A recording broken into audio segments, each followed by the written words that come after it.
சும்மாலாம் வரலடா திமுக காரன் ஒவ்வொரு மேடையிலயும் ஒப்பாரி ஒப்பாரி வச்சுதான்டா மேல வந்திருக்கான்னு நம்ம சின்னவர் உதயநிதி அவர்கள் ஒரு கல்யாண வீட்டுல போய் ஒப்பாரி வச்சிருக்காரு மக்களே. அந்த வீடியோ போற பாத்துட்டு வாங்களேன். இப்பவே இந்த 10 நாட்கள்லயே மக்கள், பல பெண்கள், இளைஞர்கள், ஜென்சி கிட்ஸ்கள் இந்த ஆட்சியுடைய உண்மையான முகத்தை ஏற்கனவே உணர ஆரம்பிச்சுட்டாங்க. நாள் ஆக ஆக நிச்சயம் இந்த ஆட்சியாளர்களை நிறைய தானாகவே எக்ஸ்போஸ் ஆவாங்க. தமிழும் தளபதியும் எங்கள் அடையாளம் இல்லை. இந்த வீடியோ கிளிப் பார்த்துருப்பீங்க, சாரி இந்த ஒப்பாரி கிளிப் பார்த்துருப்பீங்க. இந்த வீடியோ பார்த்தோன்னே எனக்கு வந்து ஃபர்ஸ்ட் ஒன்னே தான் ஒரு பாட்டு ஞாபகம் வந்துச்சு.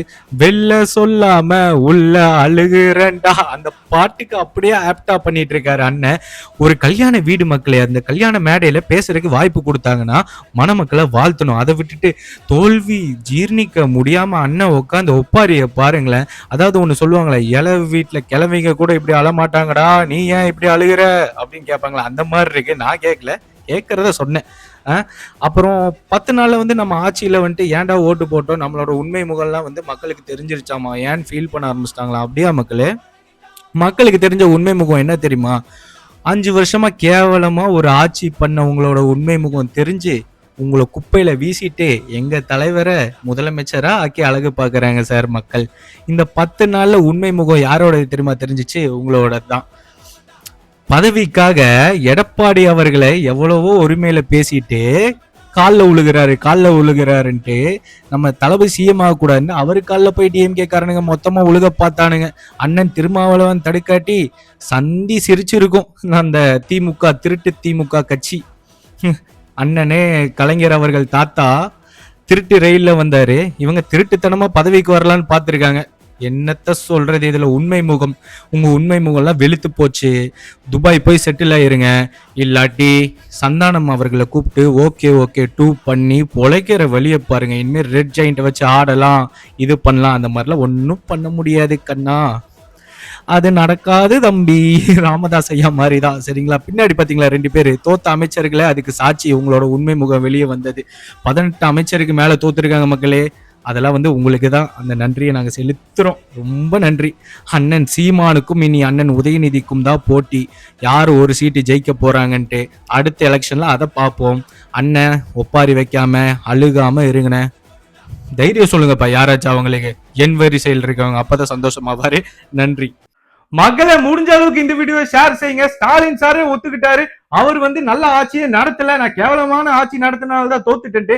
அதுக்கான வீடியோ கிளிப்ப போடுற பாத்துட்டு வாங்களேன். வாக்காளர் சந்திக்கல, வாகனூர் நியமிக்கல, பூத் ஏஜென்ட் அமைக்கல, அப்படிப்பட்டவர்கள் இன்றைக்கு வெற்றி பெற்று ஆட்சி கொண்டிருக்கிறாங்க. அது தவறு இல்ல. தமிழும் தளபதியும் எங்கள் அடையாளம் இல்லை. இந்த வீடியோ கிளிப் பார்த்திருப்பீங்க. நம்ம ஸ்டாலின் சார் பேசினது எதுவுமே பண்ணல, மக்களை சந்திக்கல, பூத் முகவர்களை சந்திக்கல, ஆனாலும் ஜெயிச்சிட்டாங்க தப்பு இல்ல அப்படின்னு மூக்காலே அழுதுட்டு இருக்காரு நம்ம மு க ஸ்டாலின் அவர்கள். சார், நாங்க எதுவுமே பண்ணாட்டி மக்கள் எங்களுக்கு ஓட்டு போட்டிருக்காங்கன்னா என்ன தெரியுமா அர்த்தம்? ஏற்கனவே எங்க தலைவர் வந்து மக்கள் மனசுல இருக்காரு. ஒண்ணு, கேவலமா ஆட்சி பண்ணிருக்கீங்க கடைசி 5 வருஷமா, மக்களை சந்திக்காம மக்கள் வாக்குறுதியெல்லாம் வேஸ்ட் பண்ணிட்டு நீட் தேர்வு அழிக்கிறேன், கொண்டு வர மாட்டா அப்படின்ட்டு பொய் பேசிட்டு டாஸ்மார்க்கு பாட்டிலுக்கு 10 ரூபாய் ஏத்திட்டு இந்த மாதிரி நிறைய பொய்யான வாக்குறுதி கொடுத்து ஏமாத்தினாலதான் எதுவுமே பண்ணாம நாங்க ஜெயிச்சிட்டோம்னு சொல்ல வரீங்களா? எதுவுமே பண்ணல. நீங்க 5 வருஷமா நீங்க மக்களை பார்க்கல, மக்களுக்கு நல்லது பண்ணல. மக்கள் அங்க தூய்மை பணியாளர்கள் போராடிட்டு இருக்கும் போது போய் ரஜினி படத்தோட கூலி படத்தை பார்த்துட்டு போஸ்ட் போட்டீங்க. இந்த மாதிரி நிறைய இருக்கு சார். ஃபர்ஸ்ட் ஜெல்சில் குடிச்சு வயிறு எரிச்சலை தேத்திக்கோங்க.